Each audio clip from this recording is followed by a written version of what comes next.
All right, we all know how expensive college can be, but having a solid plan for saving up in advance, that can make a huge difference to you and your kid, whoever's paying the bill. Michael Masserant, Retirement Education Foundation, back with us now. First segment we talked about what to do with all those student loans. Now, when do you start saving for college? Now. Yes. Yesterday. Yeah. Exactly. So this is, with today's data, most college tuition, on average, about half of it's being paid by parents, roughly a quarter-ish is being paid by the kids, and another quarter is being paid by scholarships and grants. That's kind of the breakdown on average. Everyone's got their own situation. So what is that considered? Sorry for the interruption, Sure. Michael. But when it comes to, and this gets into more of the psychology of money, probably. But when it comes to paying for college, should kids have a little bit of stake in that, do you think? Yeah, so every parent feels different about this.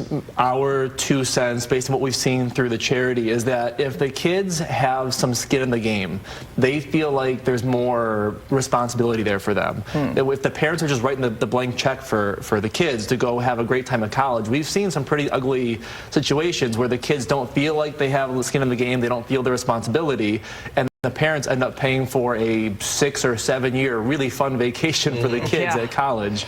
And so making sure they understand, listen, this is part of your responsibility as well, can help them succeed more at that college level. Okay. Michael, we hear about the 529 plan a lot. What is it, and when should people prepare for that? So 529 plans are one of the most powerful tools to save for college. So you can contribute money into a 529 plan and often get deductions on your state taxes, which is great. So you get some tax benefits to put the money in, and then that money grows tax-free for use for educational purposes down the road for the kids. So it's kind of like a Roth IRA, if you will, for college savings. It's really powerful.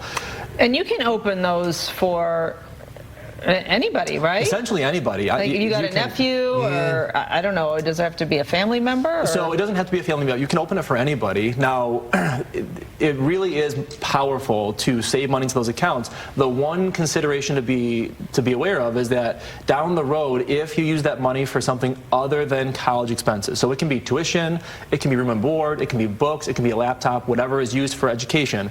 But if that student doesn't go to college or they don't do something education related, there are penalties to get that money back out if it's not being used for education purposes. Yes. And what if you have money in there and they don't spend that amount on college? For sure, they may get scholarships, they may get support somewhere else. Now, there's a new thing that Congress is beginning to introduce here, where if there's unused 529 money, then down the road you can roll that money into a Roth IRA for that person. So if, let's say, a child gets a scholarship, they don't quite need all the 529 money, not a problem. You can roll that 529 money into a Roth for them down the road and help supercharge the child's retirement savings, which is a really powerful tool. You can also, having 3 kids, I know this, but you can scooch that money from one account to another. You can. Penalty free. 529s, if someone's got 3, obviously like you, 3 children, and one child needs more or less, you can slide the 529 funds back and forth as needed. Absolutely. Michael, the cost of college seems, even, I don't want to say I'm an old man or anything like that, but when I went to Michigan back in the late 90s and early 2000s, he has to get that in. I feel like it was, I don't want to say manageable, but some of these costs feel so unmanageable right now, just the cost of college, period. Yes, I mean, we were teaching a high school class yesterday, actually, at the Jalen Rose Leadership Academy, and speaking about this exact topic, where the cost of college has gone parabolic. Inflation has been hot for a lot of things in the past decade or so. Nothing compares to college. The cost of college has been unbelievable. And I don't want, this can get a little political. I'm not trying to get any. Nobody's getting smarter, are they? But it's really 2 main things. Number one, there's been less support from the state funding. So colleges are getting less support from state funding, meaning colleges need some more income from the students themselves.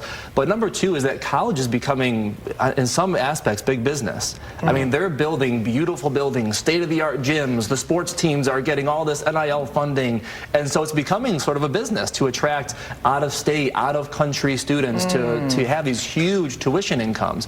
So there are a couple of things that are going on there, but the fact of the matter is that it's not getting cheaper anytime soon. The one thing that you can do, the one thing that you have on your side, if you're starting early, is you have time. Absolutely. So when you put money, you know, we started this when our kids were born, day one. As soon as they got a Social Security number, starting to save for their college. Great. Yeah, I was literally going to say, I got my daughter's Social Security card in the mail, and within an hour and a half, her 529 was open. Right. That's awesome. And that's funding fantastic. money, so that now that money has 18 years to grow for her to go to college down the road. And even what we do is for nieces and nephews, that's their birthday and Christmas present. We don't have physical gifts. We donate to their college funds. That's great. Many people in the family don't have any, in our family, in our extended family, don't have those accounts set up. That's great. I do that all the time. I love, whenever we have family friends who their kids are having birthdays, I ask them, hey, is there a 529? Because, yes. you know, and the parents tell us, look, our kids have enough toys. They don't need more toys. Right. And so I say, great, love it. What's their 529 code? And it's a quick little 6-digit code, put money in the 529, and they're going to appreciate it, trust me. That's great. Get on that now if you haven't done that yet. Michael Masserant, Retirement Education Foundation. Do you want to get body slammed? I Michael, do not. say no. I'm okay. Say no. Okay. I'm good.